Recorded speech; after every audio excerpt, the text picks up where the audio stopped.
मेरे प्यारे देशवासियों, नमस्कार।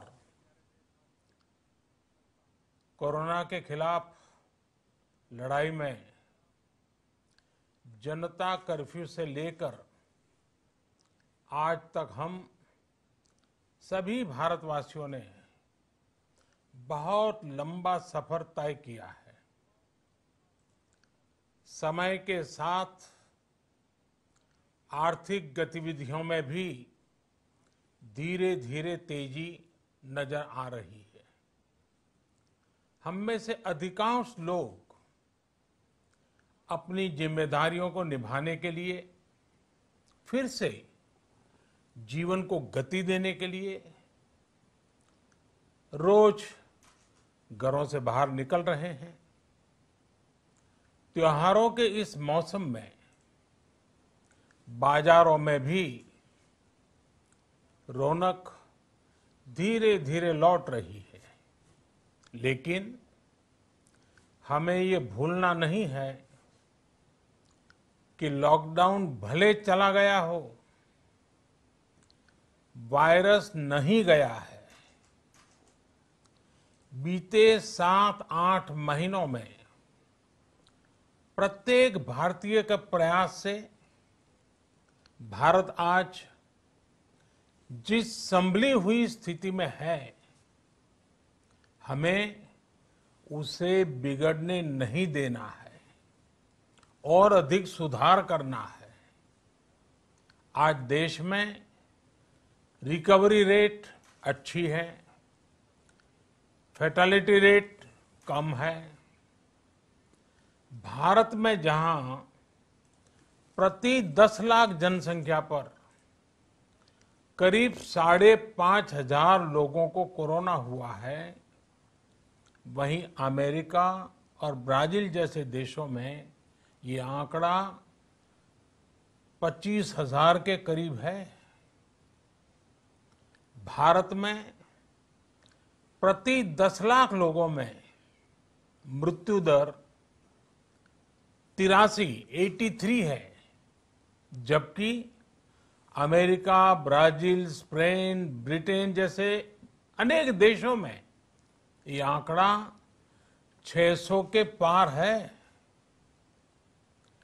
दुनिया के साधन संपन्न देशों की तुलना में भारत अपने ज्यादा से ज्यादा नागरिकों का जीवन बचाने में सफल हो रहा है। आज हमारे देश में कोरोना मरीजों के लिए 90 लाख से ज्यादा बेड्स की सुविधा उपलब्ध है। 12,000 क्वारंटाइन सेंटर्स है।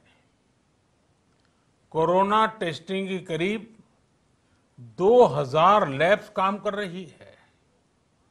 देश में टेस्ट की संख्या जल्द ही 10 करोड़ के आंकड़े को पार कर जाएगी। कोविड महामारी के खिलाफ लड़ाई में टेस्ट की बढ़ती संख्या हमारी एक बड़ी ताकत रही है। सेवा परमो धर्म के मंत्र पर चलते हुए हमारे डॉक्टर, हमारे नर्सिस, हमारे हेल्थ वर्कर्स, हमारे सुरक्षाकर्मी और भी सेवा के भाव से काम करने वाले लोग इतनी बड़ी आबादी की निस्वार्थ सेवा कर रहे हैं। इन सभी प्रयासों के बीच ये समय लापरवाह होने का नहीं है। ये समय ये मान लेने का नहीं है कि कोरोना चला गया या फिर अब कोरोना से कोई खतरा नहीं है। हाल के दिनों में हम सब ने बहुत सी तस्वीरें, वीडियो देखे हैं जिनमें साफ दिखता है कि कई लोगों ने अब सावधानी बरतना या तो बंद कर दिया है या बहुत ढिलाई ले आए हैं। ये बिल्कुल ठीक नहीं है।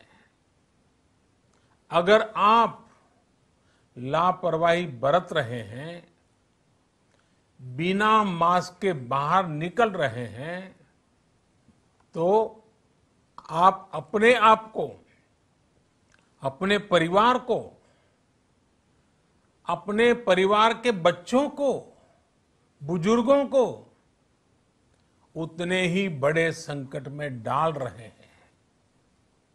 आप ध्यान रखिए, आज अमेरिका हो या फिर यूरोप के दूसरे देश, इन देशों में कोरोना के मामले कम हो रहे थे, लेकिन अचानक से फिर से बढ़ने लगे हैं और चिंताजनक वृद्धि हो रही है।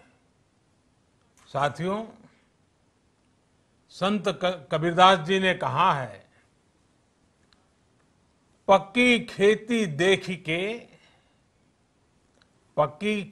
देख के गर्व किया किसान, अजहू जोला बहुत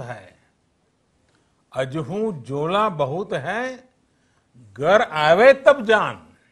अर्थात कई बार हम पकी हुई फसल देखकर ही अति आत्मविश्वास से भर जाते हैं कि अब तो काम हो गया, लेकिन जब तक फसल घर न आ जाए तब तक काम पूरा नहीं मानना चाहिए।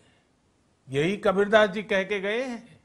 यानी जब तक सफलता पूरी न मिल जाए, लापरवाही नहीं करनी चाहिए। साथियों, जब तक इस महामारी की वैक्सीन नहीं आ जाती, हमें कोरोना से अपनी लड़ाई को रत्ती भर भी कमजोर नहीं पड़ने देना है। बरसों बाद हम ऐसा होता देख रहे हैं कि मानवता को बचाने के लिए युद्ध स्तर पर पूरी दुनिया में काम हो रहा है। अनेक देश इसके लिए काम कर रहे हैं। हमारे देश के वैज्ञानिक भी वैक्सीन के लिए जी जान से जुटे हैं। भारत में अभी कोरोना की कई वैक्सीन पर काम चल रहा है। इनमें कुछ एडवांस स्टेज पर है, आशास्पद स्थिति दिखती है। साथियों, कोरोना की वैक्सीन जब भी आएगी, वो जल्द से जल्द प्रत्येक भारतीय तक कैसे पहुंचे, इसके लिए भी सरकार की तैयारी जारी है। एक एक नागरिक तक वैक्सीन पहुंचे, इसके लिए तेजी से काम हो रहा है। साथियों, रामचरितमानस में बहुत ही शिक्षाप्रद बातें हैं, सीखने जैसी बातें हैं, लेकिन साथ साथ अनेक प्रकार की चेतावनियां भी हैं। जैसे रामचरितमानस में बहुत बड़ी बात कही गई है, रिपु रुज पावक पाप। रिपु रुज पावक पाप, प्रभु अहि गनीय न छोट करी। अर्थात आग, शत्रु, पाप यानी कि गलती और बीमारी, इन्हें कभी छोटा नहीं समझना चाहिए। जब तक इनका पूरा इलाज न हो जाए, इन्हें हल्के में नहीं लेना चाहिए। इसलिए याद रखिए, जब तक दवाई नहीं, तब तक ढिलाई नहीं। त्योहारों का समय हमारे जीवन में खुशियों का समय है, उल्लास का समय है। एक कठिन समय से निकलकर हम आगे बढ़ रहे हैं। थोड़ी सी लापरवाही हमारी गति को रोक सकती है, हमारी खुशियों को धूमिल कर सकती है। जीवन की जिम्मेदारियों को निभाना और सतर्कता, ये दोनों साथ साथ चलेंगे, तभी जीवन में खुशियां बनी रहेगी।